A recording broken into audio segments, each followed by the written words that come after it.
Canal Via Romana, como vão? Eu sou o professor Rafael Queiroz, saudações. Será que é verdade que a culpa pela sobrecarga de trabalho da mulher nos afazeres domésticos é do patriarcado, é do macho opressor?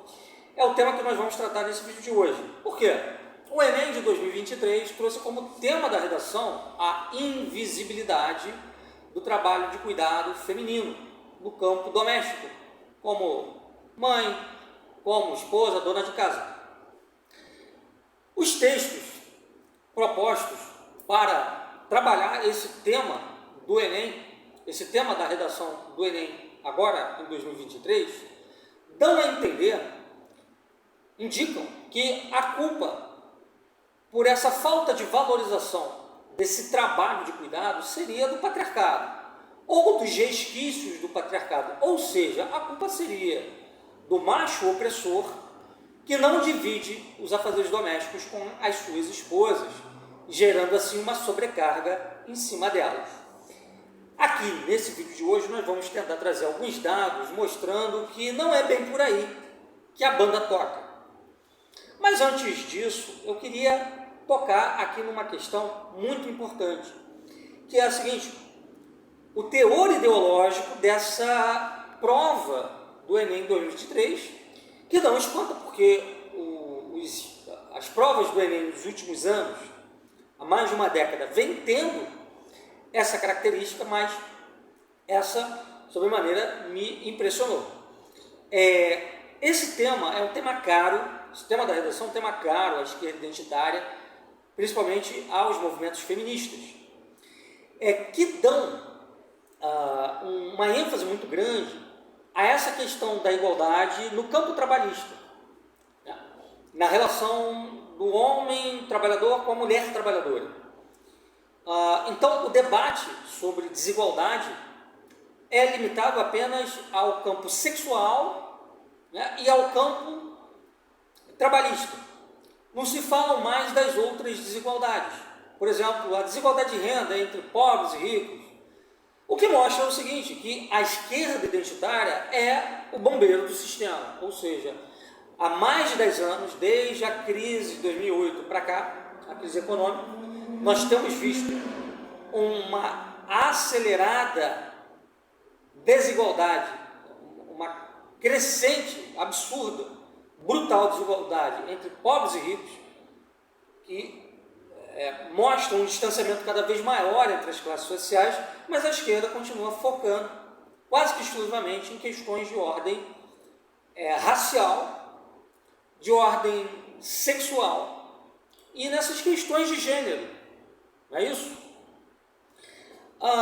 O que mostra que, na verdade, eles não querem fazer a crítica radical das injustas desigualdades.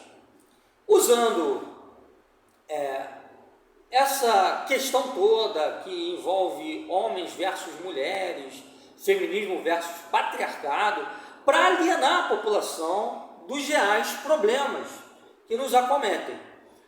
Dias atrás, eu assistia a um programa de televisão que me chamou a atenção a respeito de algumas coisas que eram ditas ali, e eles jogaram algumas reportagens de alguns sites que são bem conhecidos aqui no Brasil, entre esses sites o do UOL.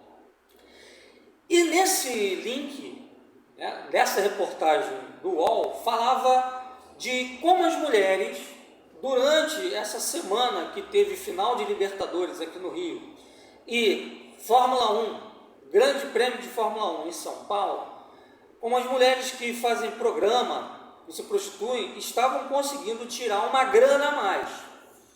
Então, glamourizando toda a questão da prostituição.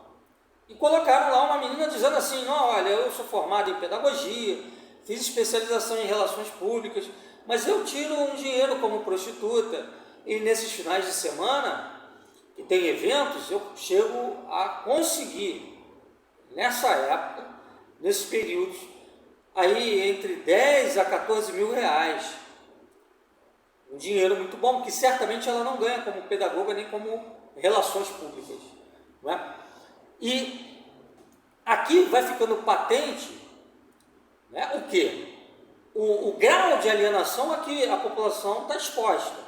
Quer dizer, vem o UOL glamorizando a prostituição de uma menina que tem formação superior, mas que não consegue se sustentar um salário que ela ganha como profissional de pedagogia ou relações públicas e tem que complementar com prostituição. E isso tudo, né,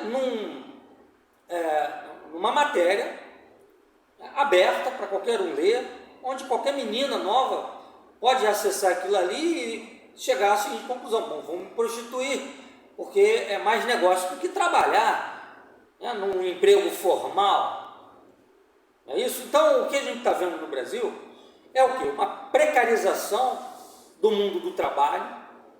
Ninguém toca nesse assunto, e aí vão para essas questões, né, que, olha, a mulher está sobrecarregada porque o homem não divide tarefa doméstica com ela. A mulher está sobrecarregada, o homem também está, porque os salários são baixos, né, as tarefas realizadas na área profissional são estressantes, são estafantes, né, todo mundo tem que bater meta todo mês, todo mundo vive pilhado, mas nada disso é focalizado pela mídia, nada disso é focalizado pelo Enem. O grande problema, a raiz dos males sociais do Brasil é o macho opressor. Não é o grande capitalista que, por exemplo, não está disposto a reduzir a carga horária de trabalho da mulher que é mãe e que é esposa. Quem tem que se virar para diminuir a carga sobre as mulheres é o patriarca, o esposo, o marido, que muitas das vezes tem que fazer bico, tem que pegar um trabalho extra para complementar o seu salário, que também não está dando para sustentar a família. Bom, eu vou trazer então aqui alguns dados que desmentem de forma cabal o que esse tema de redação do Enem de 2023 tenta indicar, tenta orientar, direcionar. Então vamos lá, em primeiro lugar, pessoal, vou pegar aqui uma pesquisa da empresa Cato, que diz o seguinte, que os homens passam mais horas no trabalho do que as mulheres. Em média, os homens passam 47,2 horas semanais no escritório, na loja, na empresa, na fábrica, tá? Enquanto que as mulheres, em média, passam 44 horas. Ora, o regime de trabalho no Brasil é de 40 a 44 horas. Tem pessoas que pegam 44 horas semanais. Então, a média de horas de trabalho da mulher está dentro da lei, né? O que mostra o seguinte, que o homem faz mais hora extra. O homem costuma pegar mais horas extras, certamente para ajudar a complementar a renda para poder pagar contas em casa. O que o IBGE, aliás, esse tema da redação do Enem trouxe um dado do IBGE que é recortado para dar uma impressão aos jovens de que tem uma grande opressão masculina acontecendo sobre as mulheres e que por isso elas estão muito sobrecarregadas. E é o seguinte dado, o IBGE diz que do total de mulheres, 92% delas se envolvem em afazeres domésticos, mas do total de homens, apenas 78% dos homens se envolvem em atividades domésticas, o que mostraria uma defasagem de 14%, ou seja, o número de homens que se envolvem é menor do que de mulheres. Porém, eles não citam outros dados dessa mesma pesquisa do IBGE, que são os seguintes. Por exemplo, em termos de reparos, pequenos reparos em casa, né? Mudar um chuveiro elétrico, consertar uma fiação, uma fechadura que quebrou, ou um encanamento que está entupido, 60% dos homens estão envolvidos em atividade de reparos em casa, pequenos reparos. As mulheres apenas 30%. Então, a diferença aí é muito maior do que a que existe entre mulheres e homens no tocante a afazeres domésticos, limpeza, passar roupa, lavar uma louça, cuidar de uma criança. No entanto, o que o Enem deu foco? A esse a essa estatística aí relativa aos afazeres domésticos e não aos pequenos reparos. Tá? O que explica essa defasagem de homens e mulheres no tocante a afazeres domésticos? Muito simples. Tá? As mulheres dedicam 8 horas a mais a afazeres domésticos que os homens em média. Tá? Isso porque os homens ficam mais tempo fora de casa. Tá? Isso é comprovado por outras pesquisas, além do IBGE. Por exemplo, homens fazem mais trabalho extra, tá? Bicos, horas extras, como dissemos. Isso acaba fazendo com que o homem fique mais tempo fora de casa do que a mulher. Logo, quem está mais em casa acaba fazendo mais afazeres domésticos do que quem está fora. Perfeito? Um outro dado também esse do jornal Valor de 2016, mostra que os homens trabalham mais à noite. Geralmente esse tipo de trabalho à noite é bico. É homem fazendo bico, pegando Uber, roda à noite, às vezes até de madrugada, ou então fazendo um trabalho de segurança, ou se é professor pegando umas aulas extras num pré-vestibular, num cursinho, etc. Ou se é um engenheiro, um arquiteto pegando um projeto, além daquele que ele já está envolvido, para ganhar um pouco mais, para poder melhorar a vida da esposa, dos filhos, tá? E assim por diante.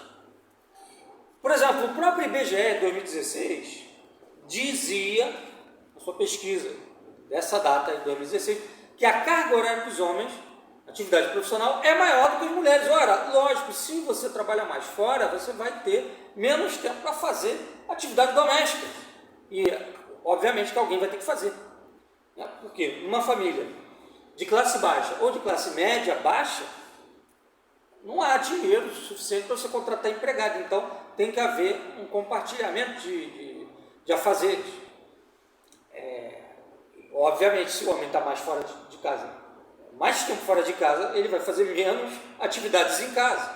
Mas por que ele está fora de casa? Não é porque ele está jogando futebol com os amigos, ou tomando uma cerveja no bar. Não, é trabalhando, como nós estamos mostrando aqui. Por exemplo, um outro dado também interessante é que homens trabalham mais longe de casa, então isso faz com que eles também levem mais tempo para chegar em casa, demorem mais a chegar em casa do que as mulheres. 71% do trabalho infantil é feito por meninos. Aí um outro dado também que não é citado. A maioria das crianças que trabalham são meninos, não são meninas. O que mostra que já há uma exploração em cima do trabalho masculino desde cedo.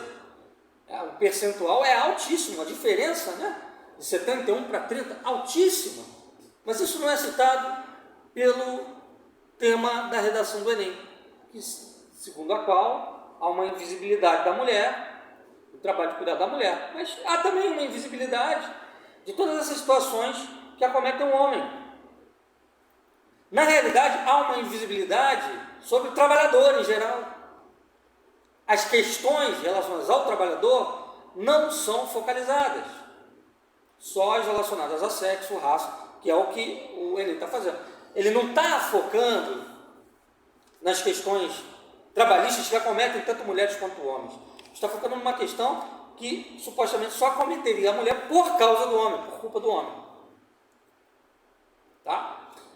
E aqui entra uma questão muito pertinente. Por que será que as mulheres estão tendo que fazer mais afazeres domésticos em casa, fazendo aí uma dupla jornada, uma tripla jornada? Porque os seus maridos não podem ficar em casa tanto tempo, senão as pessoas não comem, elas não vestem, elas não pagam conta de luz, conta de água, porque está tudo cada vez mais caro e alguém tem que sair para trabalhar, para fazer uma hora extra, para dar conta da situação. Um outro dado também interessante é que os homens são 75% das vítimas de acidente de trabalho, isso é um dado do Ministério do Trabalho. Tá? Então, os homens estão envolvidos em atividade de maior periculosidade. Por exemplo, o fato dos homens trabalharem mais à noite, tá, do que as mulheres, tem relação direta com essa questão da periculosidade. Imagina um cara que é taxista, tem que rodar à noite, madrugada, hoje em dia, nas metrópoles urbanas brasileiras, cheias de violência. Ele está exposto a assaltos, a espancamentos, até a assassinato, a situações bem perigosas. Isso não é focalizado. Mas por que será que isso não é focalizado pelo Enem? É a pergunta que a gente faz. Então, hoje, a situação da mulher está pesada, e eu nem nego que esteja, mas é muito porque houve uma precarização da situação do emprego no Brasil. E a culpa disso não é do patriarca, porque nenhum patriarca tradicional mandou a mulher ir para o mercado de trabalho. O patriarcado mandou a mulher ir para chão de fábrica. Quem botou a mulher no chão de fábrica produzindo foi o capitalismo. Foram os governos. Não foi o patriarcado quem fez isso. O último momento histórico da humanidade que teve alguma coisa similar ao patriarcado foi nos anos 50, 60, quando o homem, naquele modelo de estado de bem-estar social, welfare state, ia para a fábrica, produzia, ganhava um salário robusto que dava para ele sustentar 3, 4, 5 filhos, mais a esposa, sem ela precisar sair de casa. Mas aí veio a crise do petróleo, 73, o capitalismo ficou combalido para dar um gás na economia capitalista. O que começaram a fazer? Reformas neoliberais, reduzir salários, flexibilizar direitos. Aí a mulher teve que sair para compor renda com o marido, para compor renda familiar. Isso muito útil para o capitalismo, porque reduz custo. Quanto mais mão de obra disponível tem, menores os salários, maior o exército de reserva. Não é? Melhor para o grande capital. Mas cadê a problematização dessas questões no Enem? Então não é uma prova para gerar senso crítico, esqueçam isso. É prova para criar militantes, para selecionar militantes. Não é para selecionar alunos com alta capacidade crítica a cursar em universidade e promoverem o desenvolvimento cultural do país. Nada disso. Tá? Então fica aqui, pessoal, esse vídeo de hoje. Espero que tenha sido bem esclarecedor. Os dados não mentem, os números não mentem. Eles mostram que isso daí que a redação do Enem trouxe é uma falácia, não se sustenta. Um abraço, até a próxima.